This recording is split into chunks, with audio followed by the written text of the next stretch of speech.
What's up, everybody? Welcome back to the Dave Show.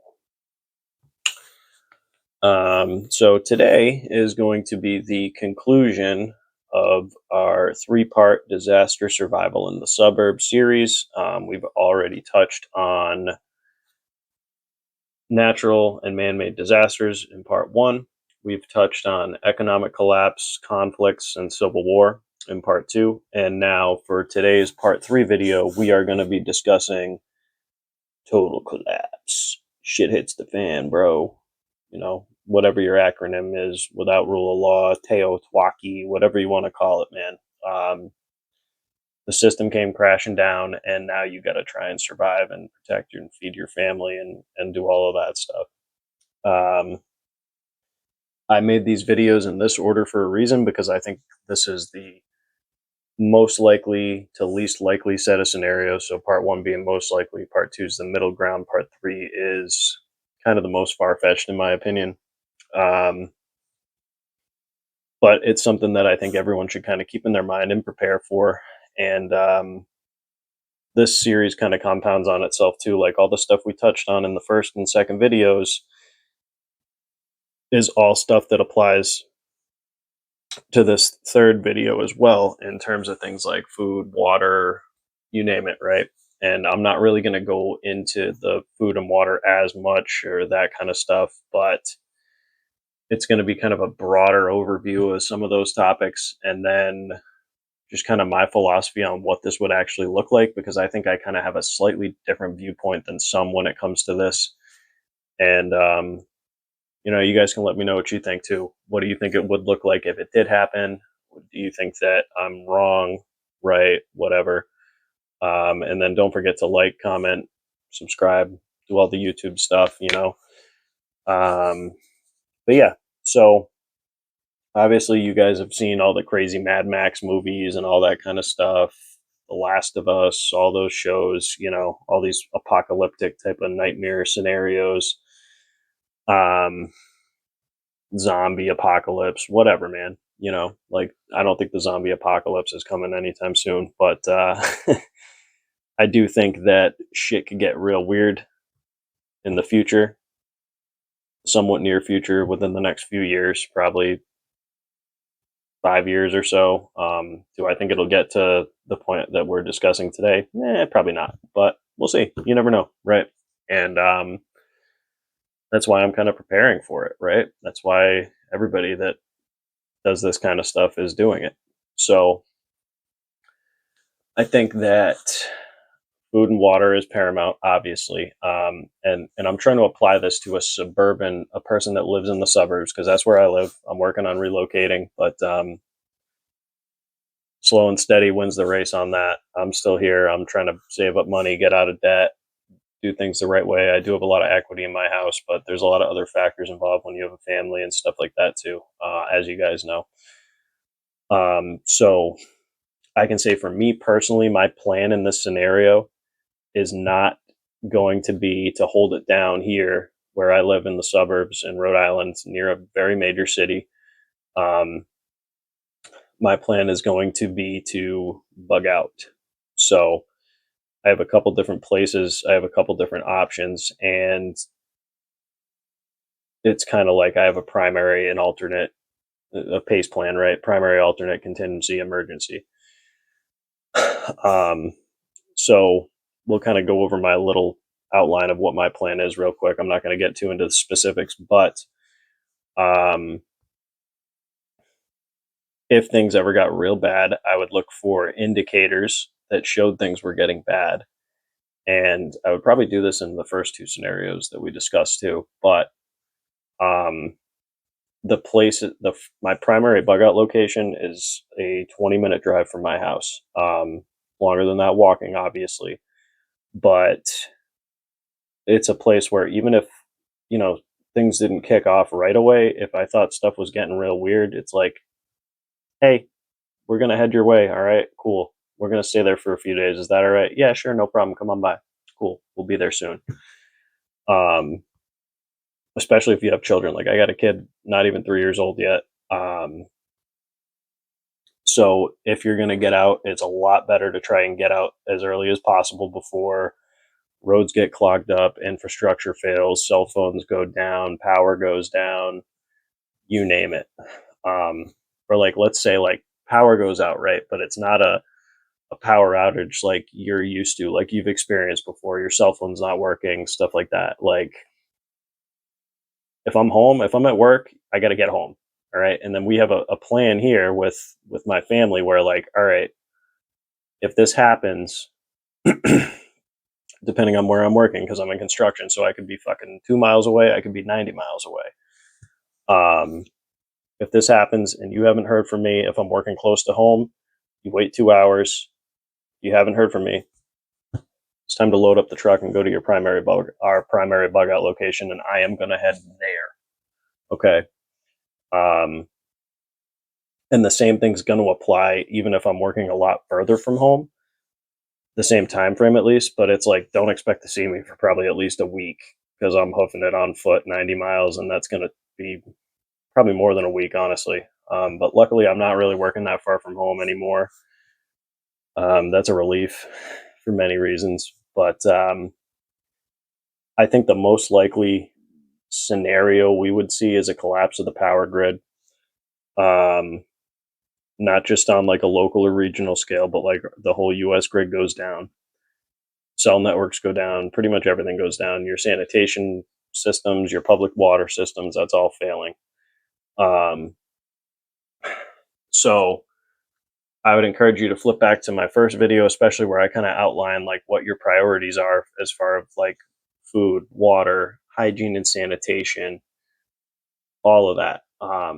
But I would encourage you, if you're stockpiling stuff, right? Like I bucket food, I have I got a rotational pantry, I got things like that. But what I do is I don't keep the bulk of my food and water storage at my house. I kind of keep most of it at my primary bug out location. I keep a little bit at my secondary bug out location, which is other people I know's houses that are in much more rural areas and much more defensible positions, um,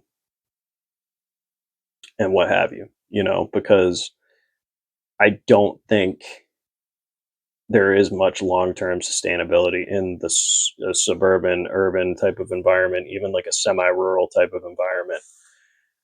There's just not enough resources to sustain that population, and you're going to get a lot of people, especially at, people say 3 meals away from anarchy a lot and stuff like that. Well, put yourself in that situation, right? Let's say you're a totally not prepared individual. You buy enough groceries for maybe a week for you and your family, and now this has all happened. There's been a run on the grocery stores. A lot of people are off their meds because CVS got robbed and pillaged, and there's no more medication left, or you can't even get to your whatever Walgreens, you name it, your drugstore, right? Um, and part of the reason we prepare here, right, is because we don't want to be caught up in that chaos. Like, oh shit, something's going down. Let's run to Stop and Shop and try and get everything we can. Oh man, I'm low on meds. I got to go get some. Like, not the time to do that. Like, you should have that stuff stocked up. If you see an opportunity to maybe acquire some more supplies quickly, sure, go for it. But just understand the dangers of that, right? Um, so a few other things with long-term collapse is you want to focus on, the basics, but also like you want to shift from not just consumption of your resources, but also how to replenish and produce new resources, right? So that goes into things like gardening, having livestock and animals, having wells with hand pumps. If you live close to like a pond or a lake or something, that's good. But if you look at places like Africa, right, like human beings and animals aren't that different. Where do a lot of animals in Africa get smoked and eaten? At the watering hole. Why? Because all the predators know that everybody has to go there to get water. So acquiring water in this type of scenario is going to be extremely dangerous. Okay.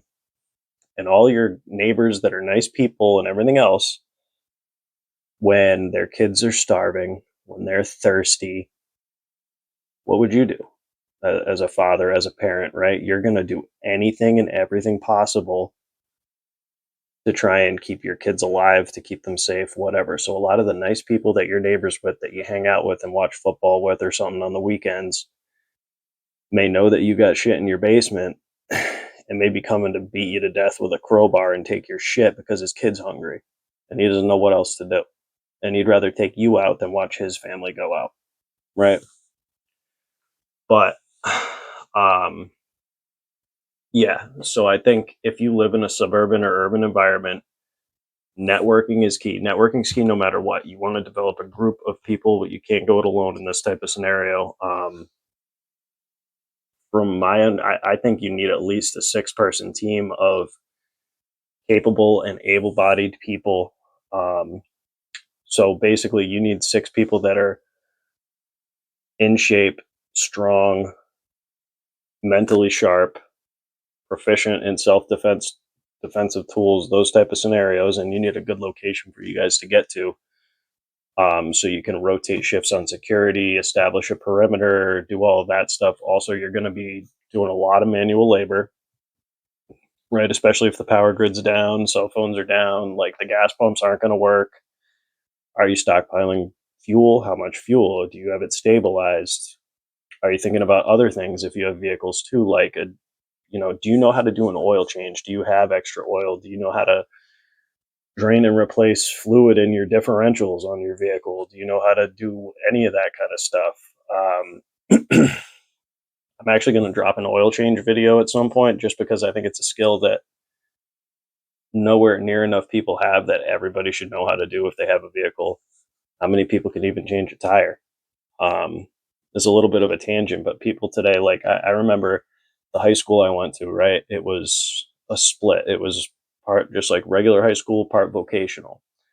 But even if you weren't in the voc, a lot of times kids would end up taking a class or two in it, right? And so in my metal shop class one year, I think it was my junior year of high school, there was this like exploratory group of students that came through, and this kid was either a sophomore or a junior. He did not know how to use a screwdriver. He'd never had to use a screwdriver his entire life. And the teacher looked at him like, "Are you kidding me?" And I was shocked. I mean, most of the people were shocked, but like in the day and age that we live in, there are people, kids in high school, older people, you name it, that don't even know how to use basic hand tools. And these are all skills that anyone should have, not even for this type of scenario, but for life in general, in my opinion. So I am going to make an oil change video just so, like, if you don't know how to do it, it's out there. It's super easy. Yeah, it depends on the vehicle a little bit, but the same principles all apply, right? Anyways, tangent over. But yeah, so I think if you're in the suburbs, you got to get out. If you don't, you're going to have a lot harder of a time.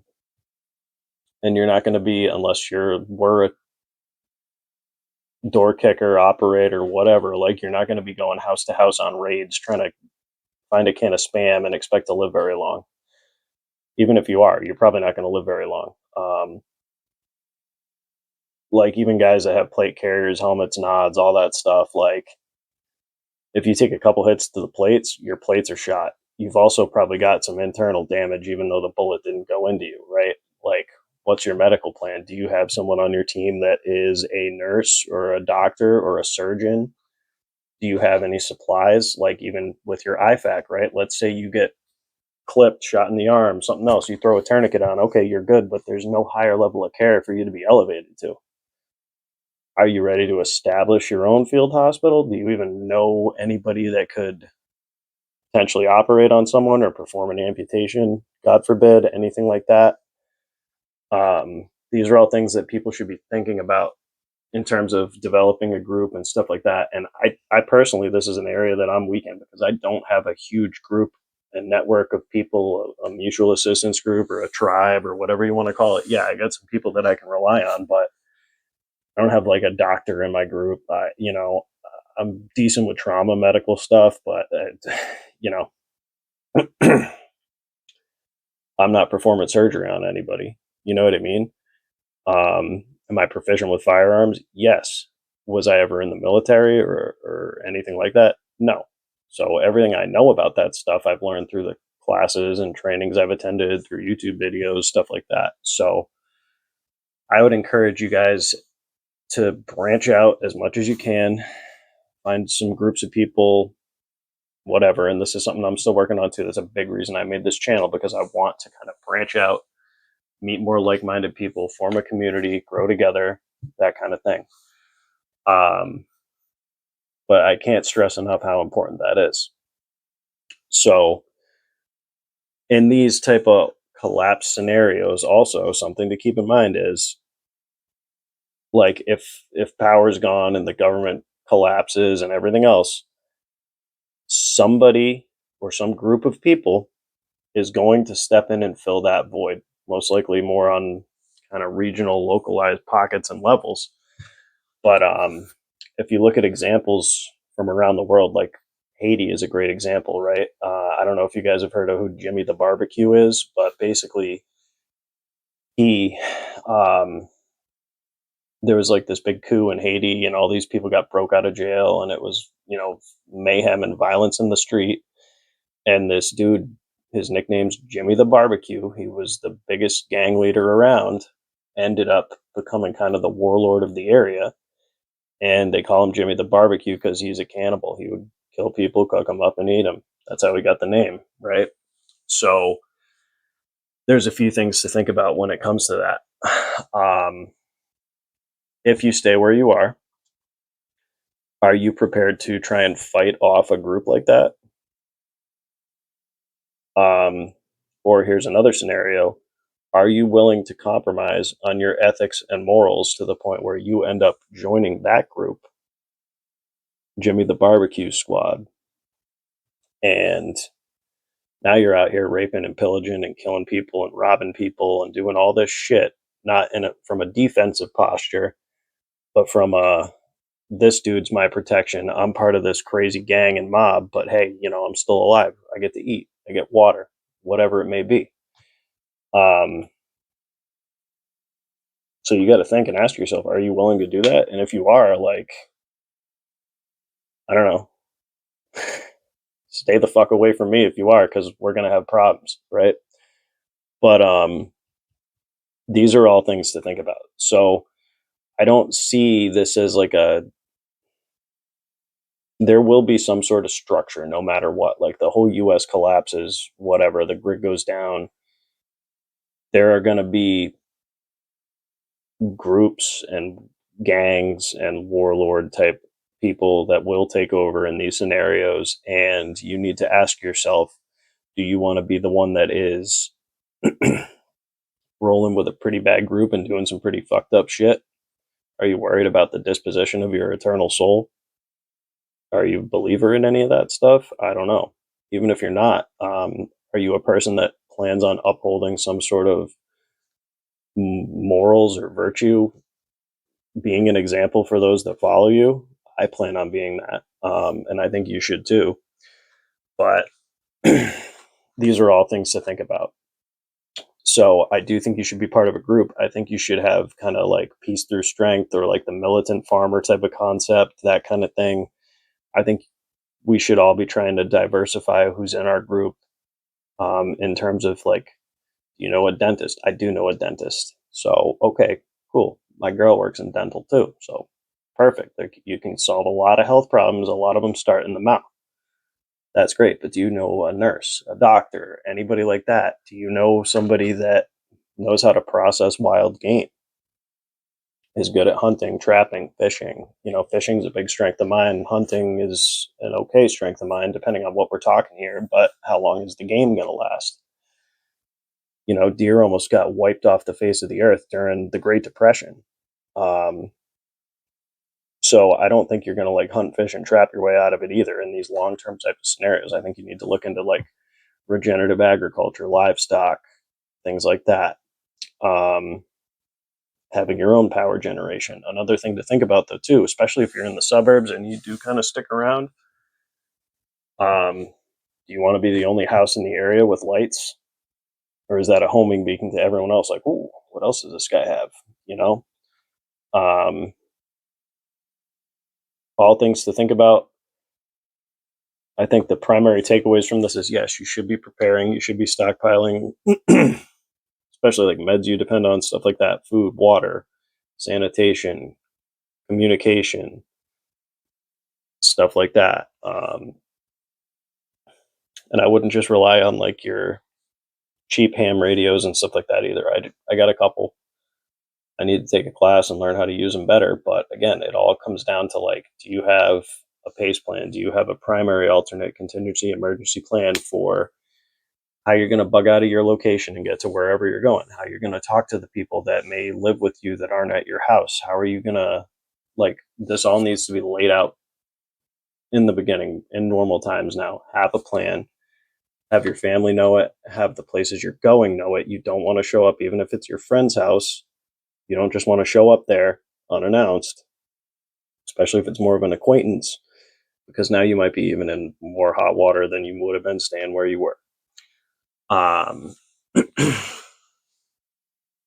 yeah, and it's interesting too, right? Because I do think that the people in the cities and in the suburbs, some will make it to an extent. Um, but again, you're going to probably be in situations where you're forced to join groups of people that are doing things that you may not want to be doing. So I think your best course of action would be, as somebody that lives in the suburbs or an urban area, is to stockpile supplies, find somebody that you know, unless you're a total shut in and you don't know anybody, or I don't know, but you can't lone wolf it through this stuff. You have to look at indicators. You have to know when to get out, early, how to get out early. You need to know at least, I would say, 3 routes, preferably more, to your bug out location. And you need to have a plan for transportation as well. If you guys follow Bear Independent, he talks about how all systems break down to man portable systems. So, all right, I think it's on, baby. Let's throw our stuff in the truck. Let's get the dog. Let's get our daughter. Let's throw everything we know we need in the bed of the truck that's already prepackaged in bins, and let's hit the road. Okay.